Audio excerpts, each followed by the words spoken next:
24 news budget లో రైతులకు కేంద్ర ప్రభుత్వం గుడ్ న్యూస్ అందించేందుకు సిద్ధమవుతుంది. కొత్తగా ప్రధానమంత్రి కుసుమ్ యోజన 2.0 పథకాన్ని ప్రారంభించనుంది. ఈ పథకం ద్వారా రైతులకు తక్కువ ధరకే సౌర పంపులు, సౌర విద్యుత్ అందించనుంది. దీనికి భారీగా కేటాయింపులు చేయనున్నారు. కేంద్ర బడ్జెట్ కు సర్వం సిద్ధమైంది. ఫిబ్రవరి 1న ఆర్థిక శాఖ మంత్రి నిర్మలా సీతారామన్ పార్లమెంట్ లో ప్రవేశపెట్టిన బడ్జెట్ కోసం దేశ ప్రజలందరూ ఎదురు చూస్తున్నారు. బడ్జెట్ లో ఎలాంటి ప్రకటనలు, నిర్ణయాలు ఉంటాయనేది ఆసక్తికరంగా మారింది. త్వరలో పశ్చిమ బెంగాల్, తమిళనాడు లాంటి పలు పెద్ద రాష్ట్రాల్లో అసెంబ్లీ ఎన్నికలు జరగనున్న క్రమంలో బడ్జెట్ ఎలా ఉంటుందనేది చర్చనీయాంశంగా మారింది.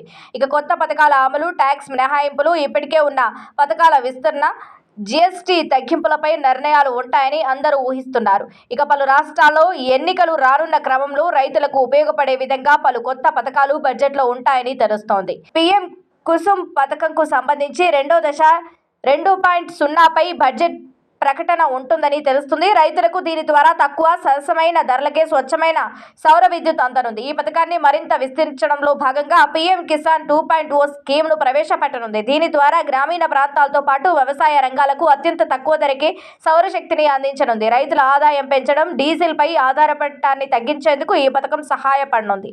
పర్యావరణాన్ని పరిరక్షించడంలో కూడా ఇది ప్రధాన పాత్ర పోషిస్తోంది.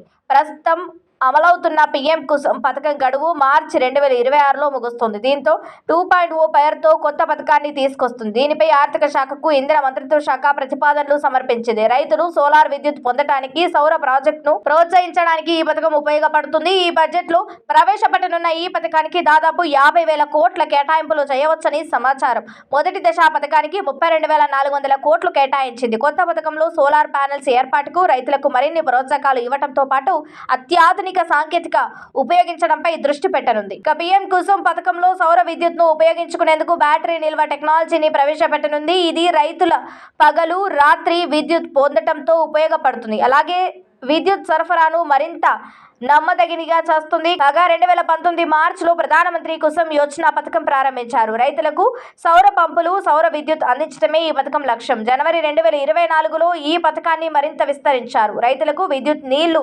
రెండింటినీ ఈ పథకం అందిస్తోంది. బడ్జెట్ సమావేశాల్లో కేంద్ర ప్రభుత్వం షాక్ ఇవ్వనుందా? కరెంటు బిల్లులు పెరిగేలా కొత్త జాతీయ విద్యుత్ విధానాన్ని అమల్లోకి తీసుకురానుందా అంటే అవుననే సమాధానాలు వినిపిస్తున్నాయి. కేంద్రం కొత్త జాతీయ విద్యుత్ విధానాన్ని బడ్జెట్ సమావేశాల్లో ఆమోదించేందుకు సిద్ధమవుతోంది. కేంద్ర ప్రభుత్వం సామాన్యులకు షాక్ ఇవ్వనుంది. ప్రతి ఏడాది విద్యుత్ బిల్లులు పెరిగేలా కొత్త విధానానికి శ్రీకారం చుడుతోంది. కేంద్ర ప్రభుత్వం సామాన్యులకు షాక్ ఇవ్వనుంది. ప్రతి ఏడాది విద్యుత్ బిల్లు పెరిగేలా కొత్త విధానానికి శ్రీకారం చుడుతుంది. ఇప్పటికే దేశంలో కరెంట్ ఛార్జీలు పెరగడంతో సామాన్యులకు భారంగా మారుతుంది. నెలవారీ ఖర్చులకు డబ్బులు సరిపోక అప్పులు తెచ్చుకునే పరిస్థితి ఏర్పడింది. భవిష్యత్తులో కరెంటు బిల్లులు మరింత పెరగనున్నాయి. కేంద్ర ప్రభుత్వం కొత్తగా జాతీయ విద్యుత్ విధానం 2026 తీసుకురాబోతుంది. ఈ ముసాయిదాను ఈ బడ్జెట్ లో కేంద్రం ప్రవేశపెట్టే రెడీ అవుతుంది. విద్యుత్ రంగంలో పెద్ద మైలురాయిగా మారనున్న ఈ విధానంతో ఏ మార్పులు రానున్నాయో చూద్దాం. ఈ కొత్త ముసాయిదాలో ఇండెక్స్ లింక్డ్ టారిఫ్లను కేంద్రం ప్రతిపాదించింది. అంటే ద్రవ్యోల్బణం ఖర్చులతో విద్యుత్ ధరలను అనుసంధానించనుంది. దీనివల్ల ఖర్చులకు తగ్గట్లు విద్యుత్ ఛార్జీలు ప్రతి ఏడాది లేదా నిర్ణీత వ్యవధిలో పెరుగుతాయి. బొగ్గు ధరలు, విద్యుత్ ఉత్పత్తి ఖర్చు పెరగడం, డిస్కంల ఖర్చులు పెరగడం, విద్యుత్ రేట్లు పెరగడం వల్ల కరెంటు బిల్లులు పెరుగుతాయి. రాష్ట్రాల డిస్కంలు సకాలంలో ఛార్జీలను సవరించడంలో విఫలమైతే విద్యుత్ బిల్లులు పెరిగే అవకాశం ఉంది. విద్యుత్ సంస్థలు నష్టాల నుంచి బయటపడేందుకు, ఖర్చులను భరించేందుకు ఈ కొత్త విధానంలో మార్పులు రానున్నాయి. ఇండియాలో విద్యుత్ సరఫరా ఖర్చు సగటును యూనిట్ కు 6.8గా ఉంది. ఇందులో పంపిణీ, ఉత్పత్తి, ప్రసారం, పరిపాలన ఖర్చులు ఉన్నాయి. అయితే అనేక రాష్ట్రాల్లో వ్యవసాయ, గృహ విద్యుత్ కనెక్షన్ల నుంచి తక్కువ ధరలను వసూలు చేస్తున్నారు. దీనివల్ల విద్యుత్ పంపిణీ సంస్థలు నష్టాలను చవిచూస్తున్నాయి. విద్యుత్ పంపిణీ సంస్థలు తాము చేసిన ఖర్చులను తిరిగి పొందలేకపోతున్నారు. దీనివల్ల విద్యుత్ సంస్థలు నష్టాల్లో కూరుకుపోవడంతో అప్పులు క్రమంగా పెరుగుతున్నట్లు గణాంకాలు చెబుతున్నాయి. దీంతో పెడుతున్న ఖర్చు, వస్తున్న ఆదాయాన్ని సమతుల్యం చేసేందుకు ఇండెక్స్ లింక్డ్ టారిఫ్ విధానం అమలు చేసేందుకు కేంద్రం మొగ్గు చూపుతోంది. దీనివల్ల ఖర్చులు పెరిగే కొద్దీ టారిఫ్లను పెంచవచ్చు. విద్యుత్ ఉత్పత్తి, కొనుగోళ్లు ఖర్చులు పెరిగితే ఆటోమేటిక్ గా వినియోగదారులకు విద్యుత్ బిల్లులు పెరుగుతాయి. ఇందుకోసం ప్రత్యేకంగా రాష్ట్ర ప్రభుత్వాల అనుమతి అవసరం లేదు. ఈ విధానం వల్ల నెల విద్యుత్ బిల్లులో హెచ్చుతగ్గులు నమోదు కావచ్చు. ప్రస్తుతం ఈ విధానం ముసాయిదా దశలో ఉండగా ప్రభుత్వం అందరి సూచనలు కోరుతోంది. గతంలో ఎప్పుడు కనీ విని ఎరగని విధంగా ప్రస్తుతం బంగారం, వెండి ధరలు ఆకాశాన్ని తాకుతున్నాయి. 10 గ్రాముల బంగారం ధర 1.5 లక్షలు దాటి, కిలో వెండి ధర 3.5 లక్షలు దాటిపోయింది. ఒక ఏడాది క్రితం వీటిపై పెట్టుబడి పెట్టిన వారు నేడు ధనవంతులు అయ్యారు. భవిష్యత్తులో ధరలు మరింత పెరుగుతాయని ఆర్థిక నిపుణులు అంచనా వేస్తున్నారు. ఈ కారణంగా రెగ్యులర్ గా పెట్టుబడిదారులు పాటు సామాన్యులు కూడా ఇప్పుడు బంగారం వెండిలో వివిధ వర్గాల్లో పెట్టుబడి పెడుతున్నారు. గతంలో ఎప్పుడూ కనీవిని ఎరగని విధంగా ప్రస్తుతం బంగారం వెండి ధరలు ఆకాశాన్ని తాకుతున్నాయి. 10 గ్రాముల బంగారం ధర 1.5 లక్షలు దాటి కిలో వెండి ధర 3.5 లక్షలు దాటిపోయింది. ఒక ఏడాది క్రితం వీటిపై పెట్టుబడి పెట్టిన వారు నేడు ధనవంతులు అయ్యారు. భవిష్యత్తులో ధరలు మరింత పెరుగుతాయని ఆర్థిక నిపుణులు అంచనా వేస్తున్నారు. ఈ కారణంగా రెగ్యులర్ పెట్టుబడిదారులతో పాటు సామాన్యులు కూడా ఇప్పుడు బంగారం వెండిలో వివిధ మార్గాల్లో పెట్టుబడి పెడుతున్నారు. అయితే బంగారాన్ని మించి అధిక లాభాలు ఇస్తుందంటూ సిల్వర్ ETF పేరు ప్రస్తుత మార్కెట్లో మారుమోగుతోంది. సిల్వర్ ETF లో పెట్టుబడి పెడితే మంచి రాబడిని పొందవచ్చని ఈ రంగంలోని నిపుణులు అభిప్రాయపడుతున్నారు. దీంతో సామాన్యులు కూడా ఈ సిల్వర్ ETFలపై ఆసక్తి చూపిస్తున్నారు. అసలు ఇంతకీ ఈ సిల్వర్ ETF అంటే ఏమిటి? మీరు సిల్వర్ ETFలో ఎలా పెట్టుబడి పెట్టవచ్చు అనేది ఇప్పుడు తెలుసుకునే ప్రయత్నం చేద్దాం. ఇక సిల్వర్ ETF అనేది ఒక రకమైన మ్యూచువల్ ఫండ్. సిల్వర్ ETFలో ఎవరైనా పెట్టుబడి పెట్టవచ్చు. సిల్వర్ ETFలో పెట్టుబడి పెట్టడం ద్వారా మీరు ఒక రకమైన స్టాక్ మార్కెట్లో పెట్టుబడి పెట్టినట్టు అవుతుంది.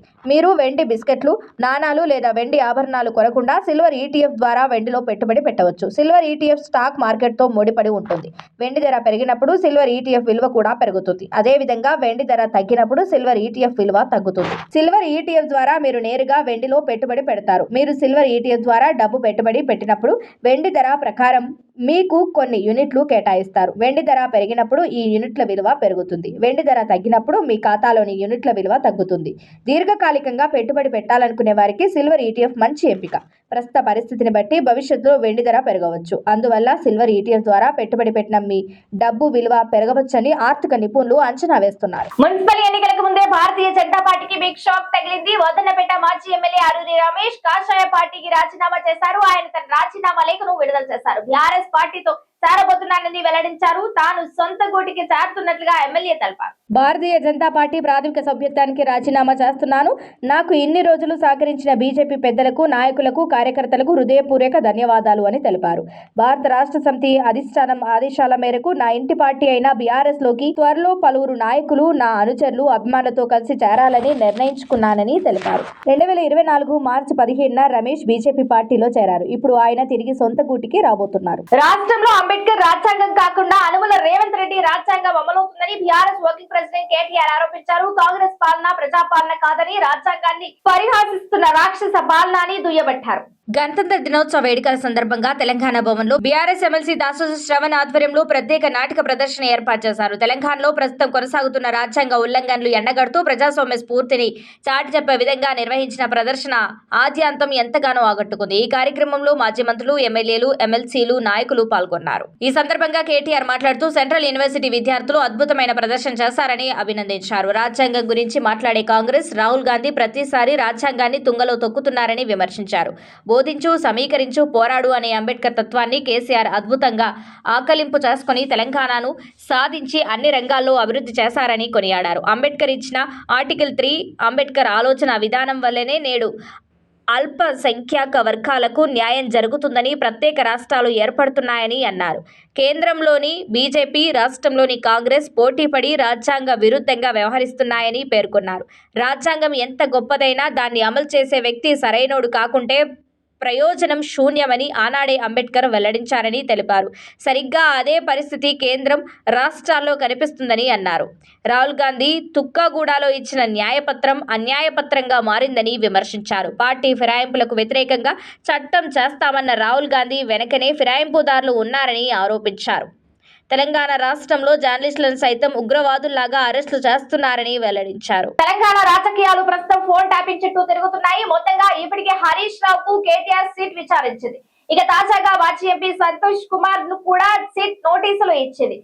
సీట్ నోటీసులు అంశంపై BRS working president KTR react అయ్యారు. తెలంగాణ రాజకీయాలు ప్రస్తుతం ఫోన్ ట్యాపింగ్ చుట్టూ తిరుగుతున్నాయి. మొత్తంగా ఇప్పటికే హరీష్ రావును కేటీఆర్ ను సీట్ విచారించింది. ఇక తాజాగా మాజీ ఎంపీ సంతోష్ కుమార్ కు కూడా సీట్ నోటీసులు ఇచ్చింది. ఇక తమ ఎదుటకు రావాలని చెప్పింది. సీట్ నోటీసుల అంశంపై BRS working president KTR react అయ్యారు. సీఎం రేవంత్ బి కేవలం వేధింపుల రాజకీయాలు అంటూ తీవ్ర స్థాయిలో ఖండించారు. ఫోన్ ట్యాపింగ్ విచారణ ఏళ్లకి ఏళ్లుగా ఒక అట్టర్ ఫ్లాప్ టీవీ సీరియల్ను తలపిస్తుందని అన్నారు. అసలైన బాధ్యులైన అధికారులను వదిలేసి కేసుతో ఎలాంటి సంబంధం లేని ప్రతిపక్ష నాయకులకు వరుసగా విచారణకు పిలవడం ఏంటని కేటీఆర్ మండిపడ్డారు. ఇది కేవలం రాజకీయ కక్ష సాధింపు, అటెన్షన్ డైవర్షన్ లో భాగమేనని ఏకిపారేశారు. ముఖ్యంగా మున్సిపల్ ఎన్నికల ముందు ప్రజల సమస్యల నుంచి దృష్టి మళ్లించ తప్పించడం కోసమే ఫోన్ ట్యాపింగ్ అంటూ కాంగ్రెస్ ప్రభుత్వం డ్రామాలు చేస్తుంది అన్నారు. తెలంగాణలో జరుగుతున్న భారీ అవినీతి కుంభకోణాల నుంచి ప్రజల దృష్టిని మళ్లించడానికే రేవంత్ రెడ్డి ప్రభుత్వం సిట్ విచారణను ఒక ఆయుధంగా వాడుకుంటుందని ఎద్దేవా చేశారు. ముఖ్యంగా నైని బొగ్గు గనుల కుంభకోణం బయటపడటంతో కాంగ్రెస్ పీకల్లోతూ కష్టాల్లో పడిందన్నారు. మున్సిపల్ ఎన్నికల్లో కాంగ్రెస్ పార్టీని బొందపెట్టాలి. ఈ రాష్ట్రంలో పేద ప్రజలకు న్యాయం జరగాలంటే కేసీఆర్ ముఖ్యమంత్రి కావాలి. రెండోసారి మోసపోతే మనం తప్పు చేసిన వాళ్ళం అవుతాం. అమెరికా లాంటి దేశంలో ఇప్పటికే అనేక సమస్యలు ఉన్నాయి. ఈసారి కేసీఆర్ ముఖ్యమంత్రి అయితే తెలంగాణలో ఉన్నటువంటి మిగిలిన సమస్యలు పరిష్కరించుకుంటాయని బీఆర్ఎస్ వర్కింగ్ ప్రెసిడెంట్ మాజీ మంత్రి కేటీఆర్ తెలిపారు. మున్సిపల్ ఎన్నికల్లో కాంగ్రెస్ పార్టీని బొందపెట్టాలి. ఈ రాష్ట్రంలో పేద ప్రజలకు న్యాయం జరగాలంటే కేసీఆర్ ముఖ్యమంత్రి కావాలి. రెండోసారి మోసపోతే మనం తప్పు చేసిన వాళ్ళం అవుతాం. అమెరికా లాంటి దేశంలో ఇప్పటికీ అనేక సమస్యలు ఉన్నాయి. ఈసారి కేటీఆర్ ముఖ్యమంత్రి అయితే తెలంగాణలో ఉన్నటువంటి మిగిలిన సమస్యలు పరిష్కారం అవుతాయి అని బీఆర్ఎస్ పార్టీ వర్కింగ్ ప్రెసిడెంట్ మాజీ మంత్రి కేటీఆర్ తెలిపారు. చేవెళ్ల నియోజకవర్గానికి చెందిన బీజేపీ నాయకులు హైదరాబాద్ లోని తెలంగాణ భవన్ లో బీఆర్ఎస్ పార్టీలో చేరారు. ఈ సందర్భంగా వారిని ఆహ్వానించిన అనంతరం మాజీ మంత్రి కేటీఆర్ మాట్లాడారు. చేవెళ్లలో కాళ యాదయ్య కేసీఆర్ మనిషి అనుకుని గెలిపిస్తే కాంగ్రెస్ కూటికి వెళ్లాడు. ఆయన పార్టీ మారినట్లు ఆధారాలు ఉన్నాయి. వేటు వేయమంటే స్పీకర్ మాత్రం బీఆర్ఎస్ ఎమ్మెల్యే అని చెప్తున్నారు. స్పీకర్ గడ్డం ప్రసాద్ కుమార్ కాళ యాదయ్య చిన్ననాటి దోస్తులు. ఇద్దరూ కలిసి ఒకే బండిపై తిరిగేవారు. మహాభారతంలో ధృతరాష్ట్రుడు ఏం కనపడినట్లు నటించినట్లు పార్టీ మారిన ఎమ్మెల్యేల విషయంలో స్పీకర్ ఇలానే ఉంటున్నాడు అని సిరిసిల్ల ఎమ్మెల్యే కేటీఆర్ తప్పుబట్టారు. చేవెళ్లలో 5 ఏళ్ల అబ్బాయిని అడిగినా కాళ యాదయ్య పార్టీ మారాడని చెప్తాడు. కానీ స్పీకర్ మాత్రం కాళ యాదయ్య బీఆర్ఎస్ పార్టీలోనే ఉన్నాడు అంటున్నారు. పార్టీ మారిన ఎమ్మెల్యేలు మేము పార్టీ మారామని చెప్పే దమ్ము లేదు అని మాజీ మంత్రి కేటీఆర్ మండిపడ్డారు. ఎన్నికల సమయంలో మల్లికార్జున ఖర్గే చేవెళ్లలో దళితులకు అనేక హామీలు ఇచ్చాడు. ప్రతి దళిత కుటుంబానికి 12 లక్షలు కాదు కదా, 12 పైసలు ఇవ్వలేదు. వృద్ధులకు పెన్షన్లు పెడతామని చెప్పి మోసం చేశారు అని కేటీఆర్ గుర్తు చేశారు. తెలంగాణలో కాంగ్రెస్ బీఆర్ఎస్ మధ్యలో పచ్చగడ్డి వేస్తే బగ్గుమనే చందంగా రాజకీయాలు మారాయి. మొత్తంగా నేతలు ఒకరిపై మరొకరు ఆరోపణలు ప్రత్యారోపణలు చేసుకుంటున్నారు. మాజీ ఎంపీకి కూడా నోటీసులు ఇచ్చి హాజరు కావాలని ఆదేశించింది సిట్. దీనిపై మాజీ మంత్రి హరీష్ రావు రియాక్ట్ అయ్యారు. ప్రశ్నించే గొంతుకలపై సిట్ ఏసీబీ అధికారులతో దాడులు చేయించిందని అన్నారు. ప్రభుత్వ ఉద్యోగులు తమ డిఏలు పెన్షన్లు బెనిఫిట్లు అడిగిన వేధిస్తున్నారని హరీష్ రావు అన్నారు. బడా కాంట్రాక్టర్ల కమిషన్ల కోసం 30,000 కోట్లు చెల్లిస్తున్న రేవంత్ రెడ్డికి రిటైర్డ్ ఉద్యోగుల బకాయిలు తీర్చడానికి మనసు రావడం లేదని ఏకిపారేశారు. ఇక కేసీఆర్ ఉద్యోగాలను 72% పియాసీ ఇచ్చి గౌరవిస్తే నేడు కనీసం అడిగే పరిస్థితి కూడా లేకుండా ప్రభుత్వం భయపడుతుందని ఆవేదన వ్యక్తం చేశారు. సీఎం రేవంత్ రెడ్డి 2 ఏళ్ల పాలనలో తెలంగాణ అన్ని రంగాల్లో వెనక్కి వెళ్లిపోయిందన్నారు. రియల్ ఎస్టేట్ పూర్తిగా కుదేలైందన్నారు. రాజకీయ ఈర్షతో సిద్దిపేటలో మెడికల్ మెటర్నిటీ కాలేజ్ పనులను అడ్డుకుంటూ అభివృద్ధిని కాంగ్రెస్ ప్రభుత్వం వెనక్కి నెట్టేస్తుంది అన్నారు. అయితే కాంగ్రెస్ వేధింపులకు వెనక్కి తగ్గేదే లేదని హరీష్ రావు స్పష్టం చేశారు.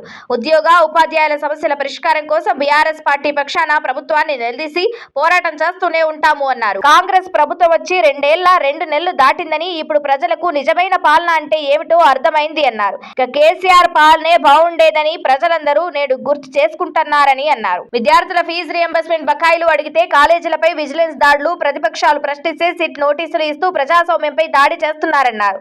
మూసీ సుందరీకరణకు లక్షల కోట్లు, ఫ్యూచర్ సిటీకి లక్షల కోట్లు, హ్యామ్ రోడ్ల కోసం 15,000 కోట్లు, గోదావరి నీళ్ల మళ్లింపులకు 8,000 కోట్లు, ఇంటిగ్రేటెడ్ స్కూళ్ల కోసం 20,000 కోట్లు వెచ్చిస్తున్న ప్రభుత్వం ఉద్యోగుల దగ్గరకు వచ్చేసరికి డబ్బులు లేవని చెప్పడం హాస్యాస్పదమన్నారు. 5 డిఏలు పియాసీలు జీపీఎఫ్ పైసలు పెండింగ్ లో ఉన్నాయి అన్నారు. రిటైర్డ్ ఉద్యోగులకు ఏడాది గడిచినా డబ్బులు రావడం లేదన్నారు. తాను గతంలో ఫైనాన్స్ మంత్రిగా పనిచేశానని అన్నారు. 1వ తారీఖు జీతం వెనుక ఉన్న మతలబ్ తనకు తెలుసన్నారు. ఇక బీఆర్ఎస్ ప్రభుత్వంలో ఆర్బీఐ ఓనర్ డ్రాఫ్ట్ పరిమితి 1,400 కోట్లు ఉంటే ఇప్పుడు దాన్ని 2,400 కోట్లకు పెంచారన్నారు. ఆ పెంచిన 2,400 కోట్లు తీసుకునే 1వ తారీఖు జీతాలు ఇస్తున్నామని హరీష్ రావు వెల్లడించారు. తెలుగు రాష్ట్రాలతో పాటు ఇతర ప్రాంతాల్లో బంగారం ధరలు బగ్గుమంటున్నాయి. రోజు రోజుకి బంగారం ధరలు భారీ స్థాయిలో పెరుగుతుండటంతో ఆందోళన వ్యక్తమవుతోంది. తెలుగు రాష్ట్రాలతో పాటు ఇతర ప్రాంతాల్లో బంగారం ధరలు బగ్గుమంటున్నాయి. రోజు రోజుకి బంగారం ధరలు భారీ స్థాయిలో పెరుగుతుండటంతో ఆందోళన వ్యక్తమవుతోంది.